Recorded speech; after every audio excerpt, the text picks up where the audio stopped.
Welcome everyone to this video. Thank you for tuning in. My name is Shepherd's Eagle and I am gonna share some stuff that I would approach as a League of Legends team coach, which I am not yet, which I hopefully am about to be.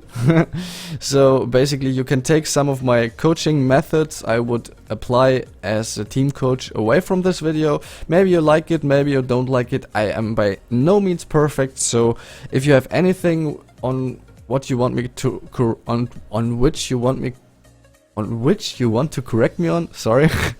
So please just post in the comments below, no problem. I am learning every day, so of course I can make it as a League of Legends team coach at some point, but it takes a lot of effort and work, which I'm putting in as much as I can at the moment. So let's dive into this a little bit deeper.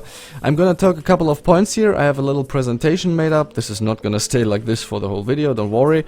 The only thing I have to clarify is I'm not gonna talk about game analysis, individual skills of players and a lot of depth from the game itself in this video. This is more about team atmosphere, how to build a stable team, how to go into tournaments successfully, to withstand pressure and to perform on a consistent level basically. So this is what this video is mostly about. I hope you like it. If you don't like it, it's no problem. You can tell me in the comments however you felt about this, and let's jump right in. First point I'm gonna talk about is how I would coach a pro team in League of Legends. Very general, to be honest, because this is very tough to say without actually having a team in front of me, because every team is different, every player is different. You cannot just narrow that down to one specific topic and to one way of how coaching a pro team in League of Legends works. So this is an overview, an insight of course too in how I would approach this, but don't dive into that too deep. So second point, how to prepare a pro player for competitive series. This says the wrong word, whatever. Same approach again, like I'm just gonna share a general view of how I would prepare any pro player, like how I would approach that, but still every player is individual. It doesn't count for any specific rule or anything.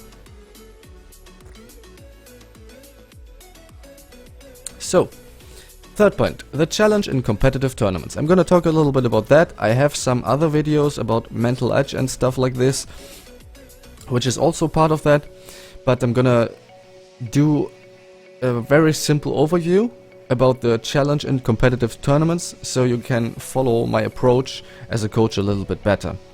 And fourth point, final point, a good pro team can be recognized by, which we are gonna see later. Let me have some coffee because I have still some rest of my cold. Sorry. So talking a lot is a little bit heavy for me, but let's go. First point, this is the biggest point of all.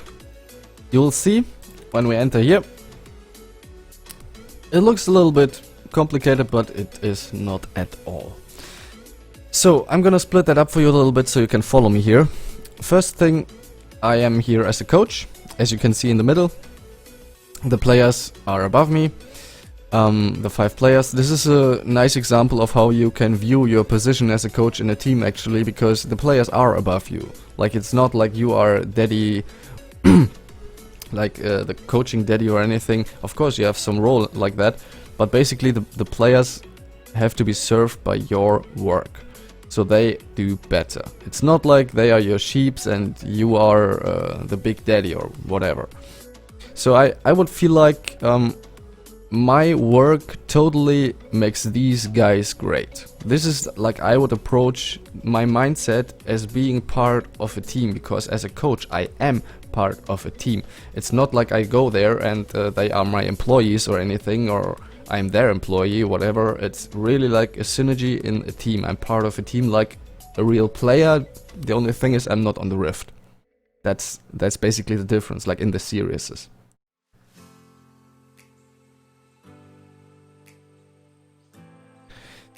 So what my job is basically all about as a coach, as a team coach especially, is making a successful competitive team that is able to perform good at competitive tournaments from whatever nature.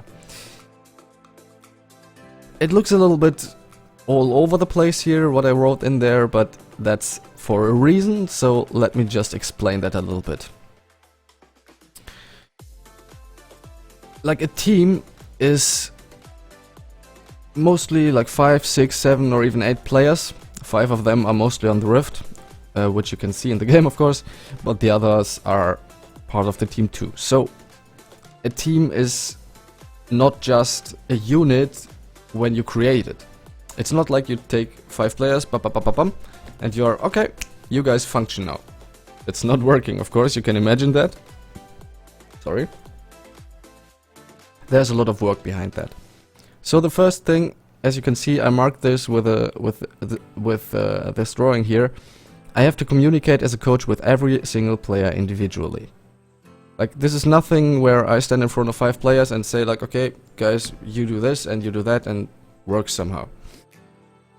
I basically pick up every player individually, learn about him, get to know him, so I know what kind of a person he is, what kind of a personality this player has. And I do that with all 5 players. And afterwards, I put that into this box here, like the thinking box, if you want to call it. What happens there is I have to bundle up now all these things that come from the human side of the players before I even jump into the skill level of the players, like how they function in-game. Sorry.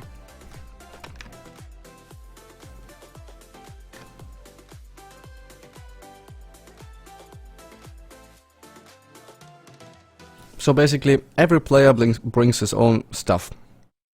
Like his emotions, his wishes, interests, thoughts, ideas, doubts, and also conflicts.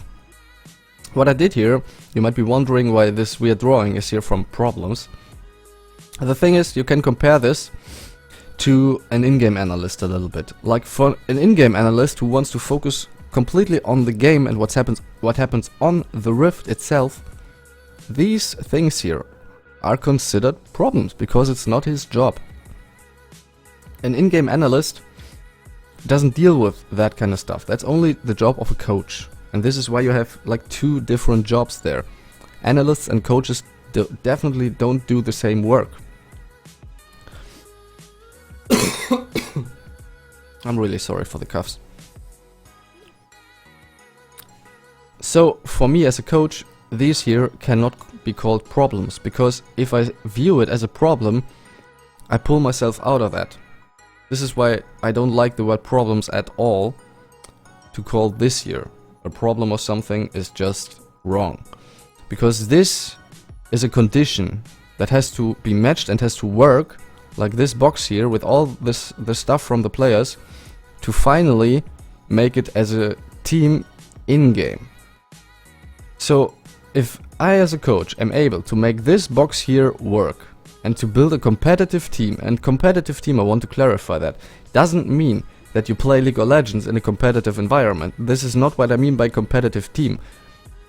This means basically that these 5 players are functioning as a unit together, and they are able to basically compete as 5, 6, 7, 8, how much you want, how many you want, and to not stumble there.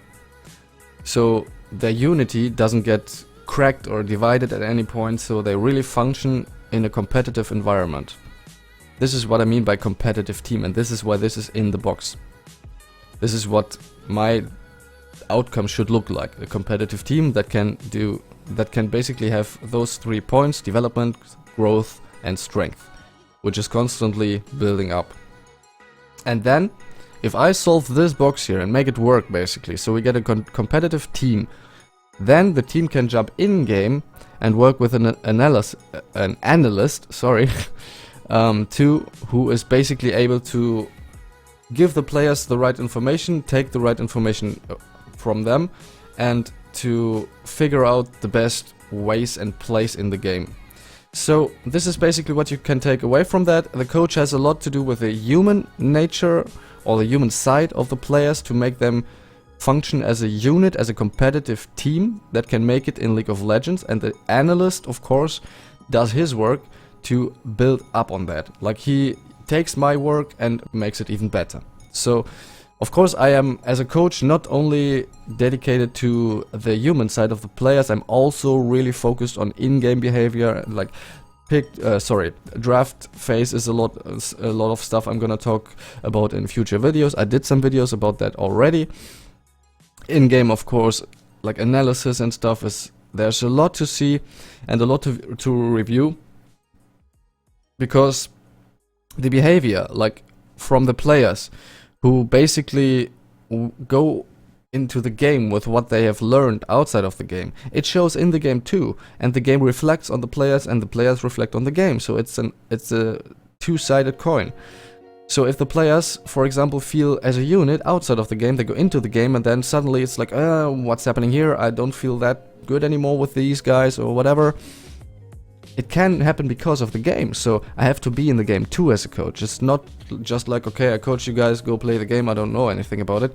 That's not how it works. But in this video I specifically want to focus on building a team. So this is basically about it for this point here. Second point, how to prepare a pro player for competitive series.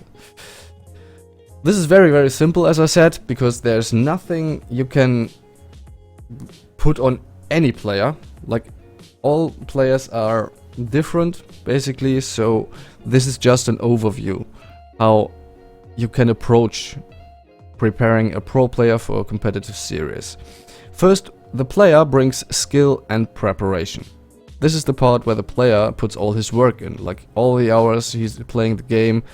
He knows exactly how the meta works, he knows which picks are good, which comfort champs he has. He, in the best case, played already against some of the players he's gonna play against in the competitive tournament. So these 2 points are basically what a player brings to the team. But he individually brings that to the team. It's not like the players just bring you everything and you can say, okay, I'll take it, work with it, and boom, let's go. My work as a coach is to pick up all the information from every single player, put it together, and help the team to use these informations correctly, as 5, for example, on the Rift. And then comes the second part, the preparation for the competitive tournament, the competitive environment, whatever you want to call it. This is not like something where skill and preparation, which the player brings, is enough. It's not enough at all. This is why coaches work with teams, basically. Because now the pressure comes in, and the pressure basically requires 2 other things that a player has to match in a tournament. And every player and every team, as a team, you have to match that too. Is first confidence, which comes from skill, and mental edge, which also comes from preparation. Not completely from those 2 points, but a lot. And I, as a coach, basically have to take this here and to work with the players to really show them how to build confidence. How to, for example, pull off a risky play and to have the confidence that they definitely can do it, even though there will happen some things the player didn't plan with. Shouldn't happen too often, because if you have enough information in the game, you should know what happens next. And the second thing is the mental edge builds up. We're gonna come to that later too. When you basically raise the pressure by going deeper into a tournament. For every player and every team it's the same, because the stakes are higher, of course. So the mental edge is basically something I talked about in different videos before already. Check them out if you're interested in how I approach mental edge and how I understand mental edge. This is something I'm gonna show you in the next graphic. A lot of teams and a lot of players underestimate, and I assume some coaches in the pro play underestimate that too. I don't want to call out any names here because I've not enough I've not seen enough yet to make a point there, so it's just an assumption. Don't get me wrong there, I don't want to point fingers now and say like I'm better and you are not or something. Not at all. It's just something I think it's a little bit underestimated, which can happen, like nobody's perfect. And yeah, mental edge basically comes in to withstand the pressure against judgment from all the viewers, analysts, coaches, teams, whoever is watching the tournament, from the people like the fans. And of course, the higher you get into the further you get into the tournament, the harder it gets to play against the teams who are officially now called to be amongst the best. So the pressure is just growing. The deeper you get into the tournament, the higher the pressure is. So the mental edge is very, very important. The challenge in competitive tournaments is exactly what I was alluding to. We're gonna come to that now. This is very, very simple, but it's an overview to understand a little bit why some teams who are among the best still fail. Like fail really hard in competitive series sometimes. Where fans and even I sometimes and analysts, whoever it is, just are sitting there and wondering what happened. Like, this team was expected to win. Why do they lose so hard now? For example, in 2019, last year, it was G2 versus FPX in the finals, in the World's finals. And everyone predicted G2 to win this series. And they failed miserably. Like, FPX stomped them completely. It was a 0-3 for G2. So, this is where this graphic here gets very important. In every game, you have a very, very skill-focused early game. Like, this is, as I said, an overview and just my point of view. Correct me for anything you think in the comments. Like, I'm completely open to that. Just my point of view. In the early game, especially until 15 minutes, is very skill-heavy. Like, you know, everyone has to show his micro skills, his macro skills, has to really just weigh it out. So basically, the early game is mostly decided by which team got better preparation, better individual skill, and better communication. This is basically the early game. It's a very skill-heavy game. The pressure level, on the other hand, rises the further you go into the game, because then you can not get away with some mistakes. You know, in the early game, if you do a mistake, you can still work around that. Of course, sometimes there are mistakes that are punished heavily, but it's far easier to deal with a mistake made by a team in early game than in late game. So, just by that point, the pressure just rises and rises and rises into nowhere. And I would say, actually, the point where you reach like 15 to 20 minutes, this is where really the game opens up to who does the first mistake, basically. Like, of course, it's not like it depends only on making any mistakes or not making any mistakes, but it's a big part of it. And this is why the mental game comes in now. So after like past 15 to 20 minutes, I would say, something around that corner, it really becomes a mental game. So can you, as a team, be patient enough? Can you withstand the pressure that everything is coming up to you now? And can you stay focused? Can you, as a player, show that you have the strength, the mental strength, to really wait until you get the opportunity you need in the game? Or will you break under the pressure? Will you crumble? Will you do more mistakes? We see that a lot in pro play. From the best teams of the world, we see stuff like this. Like, they show such a high skill level in the early to mid game, and as soon as it gets into late game, it becomes really mental, like where you really just cannot make any rude mistake or something.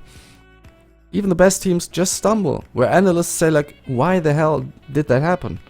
It shouldn't have happened. But the mental game is always on. Even in competitive tournaments, it's even stronger. So, this is the overview here.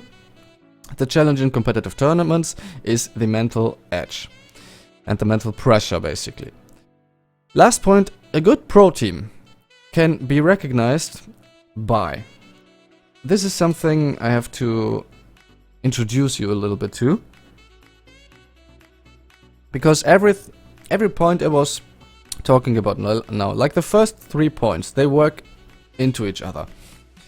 Like, how to coach a League of Legends team basically goes into how you prepare a team for a competitive series and a player, of course. So these work together. The challenge in competitive tournaments can be overcome by the first 2 points. If you do the first 2 points as a coach correctly with your team, the challenge in competitive tournaments is basically doable. Like, the team is able to make the challenge, basically. And now, if you want to see an example of how that works, I'm gonna show you this in the last point.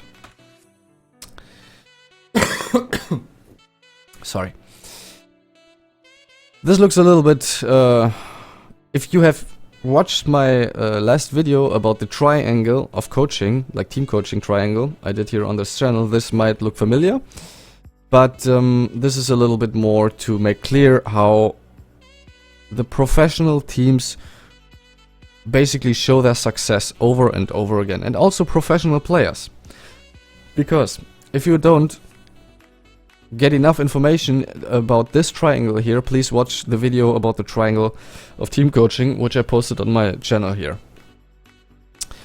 The triangle of team coaching basically is, basically this triangle of the team itself is a lot about skill, communication and trust. These 3 work together all the time. Like, when you are in a team as a pro player, these 3 are must-haves, and they have to work together. Like, it's not you can have some skill here, some communication there, and a little bit of trust there. This is not how that works. This is why I call it a triangle, because it always has to rotate between those 3. The thing is, this is just something that is working into my explanation from the earlier 3 points. This is not by general, or by any means, by a general method to recognize a good pro team. Okay, I want to make that clear. This is just something that you can use to analyze easier through a lot of teams. I had to do that to figure out myself which teams can be more successful or not, and where a lot of work in the coaching area has to be done in a team. Because if I want to become a team coach, I cannot just come in like, hey, I'm gonna do the same like every other coach is doing here, and do you like that or do you not like that? Of course not. Like, if I want to become a League of Legends team coach and want to become successful, I have to bring something that basically, that's not completely new, but that changes up a little bit the way coaching works, or yeah, at least can show some improvement. And this is my point. I just want to improve the League of Legends pro play scene as good as I can, if I get the opportunity, of course. I don't know yet. So this triangle here is a good basic thing to recognize if a team is working well together or not. The triangle leads into decisions. Like, the triangle basically is about how good the decisions turn out. And the mental edge has a big role, even especially in competitive environments. I'm gonna talk about that. But first, this triangle is used to determine which decisions a team is gonna do in the game or outside of a game. If they're gonna eat at McDonald's or at some better food, of course. Whatever. It's very important, by the way, too, to eat the right food, to get some sleep in, to have a break between the games, all that stuff. Very important, but this is not what I want to talk about here.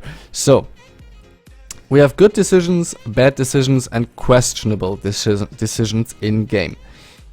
Why bad and questionable is such a difference, I will explain that later. But first, the triangle here determines how... the triangle determines on which side you are gonna end as a team. Good, bad, or questionable. And the mental edge is like... You can imagine this...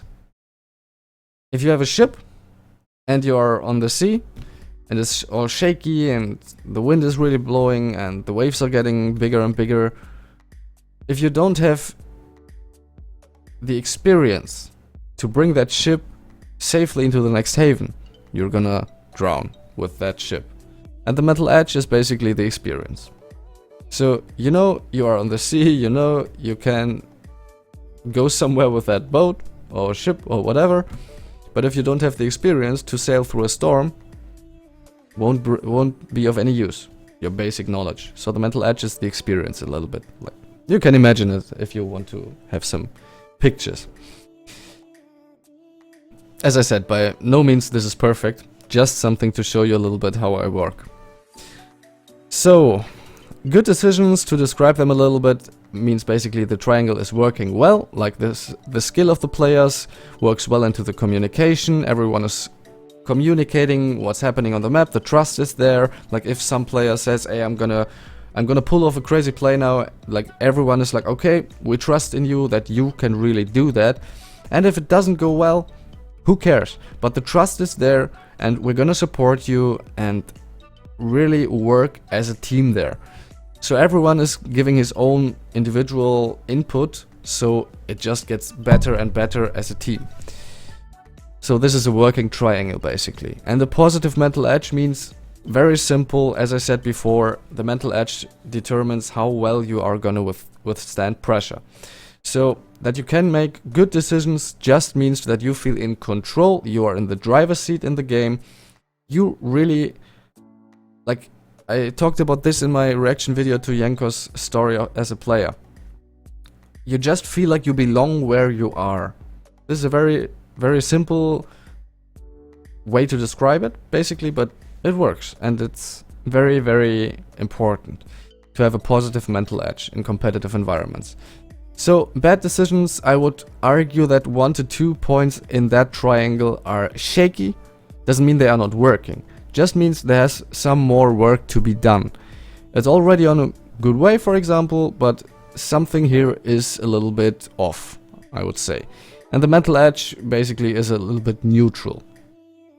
Neutral means that you are not in that position where you are like, hey, we are really winning this, like we know for sure this is the right call or whatever it is. But on the other hand, you're not like, we're gonna lose or whatever, this is bad. There's neither of those things. It's a little bit like, I work with what I can get here. And let's see if it works, you know? It's basically neutral mental edge.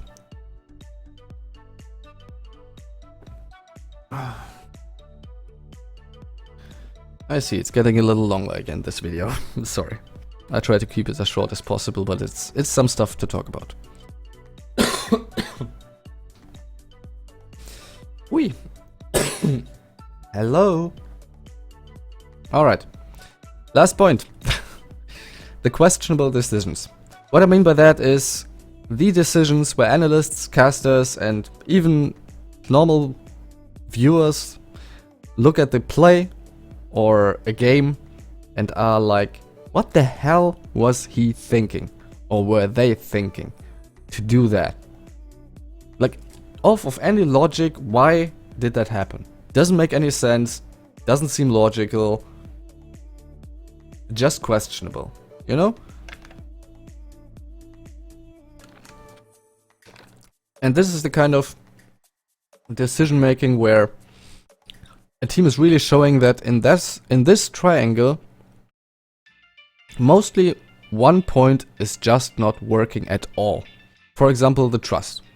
If you have great individual skilled players who just say what has to be said, but they don't even trust each other at all. And by the way, trust is nothing you build inside of the game, you build it outside of the game basically. You can build up on that inside of the game, but the basis has to be outside. If they don't trust each other, like nothing is really gonna work. Because, for example, if you gank a lane as a jungler in a pro team and the top laner is calling you to like go in for a 2v2, like the enemy jungler is there too, and he's calling, let's fight, we can win this, I'm sure we can do this, I'm gonna put up the fight, I'm gonna bait or whatever, and you as a jungler are like, yeah, but I don't know if I can trust you with that. And you make mistakes by thinking this.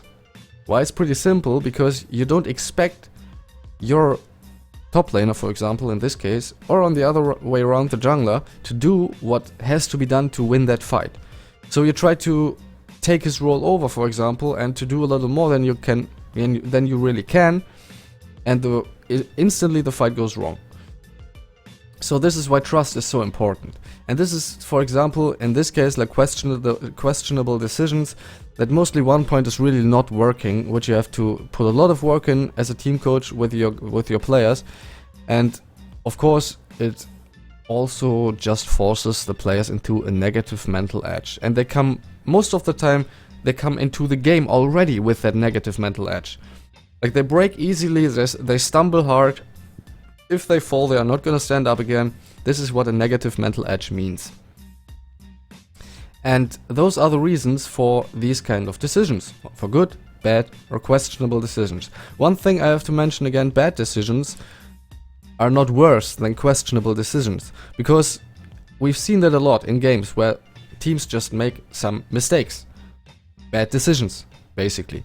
But those are still some decisions a team can work with to finally make some good decisions. For example, if you ward the wrong place and the mid laner, for example, roams to bot lane and you don't see him, afterwards you know, alright, I'm gonna ward a different place now, or at least both places, so I definitely know when he's trying to roam. You know, and this was a bad decision to ward the wrong place, for example, but it's not a decision that has to be a game decider yet. Alright. Chances of winning the game, pretty obvious, I would say. Like if you do a lot of good decisions, 70 to 90% can be realistic. If you make bad decisions that can influence the game hardly, like you shouldn't only do bad decisions, I assume that, and I don't assume to only make good decisions, then if you put some of those in, it's gonna drop a little bit to 35 to 65%. I would discuss a little bit about that number, but this is something I put together. It doesn't have to be true, actually, just something which you can, what you can imagine a little bit how these decisions really influence the state of the game. And the questionable decisions, if you make some of those, even one of those, it can really drop the game. Like to a chance of winning for 5 to maximum 30%. If you do more than 1 or 2 of those in a game, I promise you're gonna lose a game, definitely. You're not gonna recover from that. You can recover from some bad decisions, but from questionable decisions, if some of those drop into your game, it's really hard to recover from those. Alright guys, to sum it up now. If I put myself into a coaching position as a team coach in League of Legends, those here are some of the basics I would bring in. If you are interested in that, I'm gonna put a link in the description for my Reddit, my Twitter, and also my email address. If you have any questions, just go to those links, please, or write me an email. I'm open to anything. I just want to get started at some point, like with a team. Then I want to actually get going. Stick with me for more game analysis, of course, for more stuff like this. If you like what I do here, please subscribe, hit that like button. Helps me out a lot, of course, because I need to reach the right people. If you want to really help me out, you can share this content. I know not a lot of people will do this, but if you in this position feel like this could be something you want to do for me, please do it. I would really appreciate it. If I can give anything back here, please ask me in the comments or write me an email. And thank you for watching. Have a great day, have a great evening whenever you're watching, and hopefully see you next time in the next video. Bye.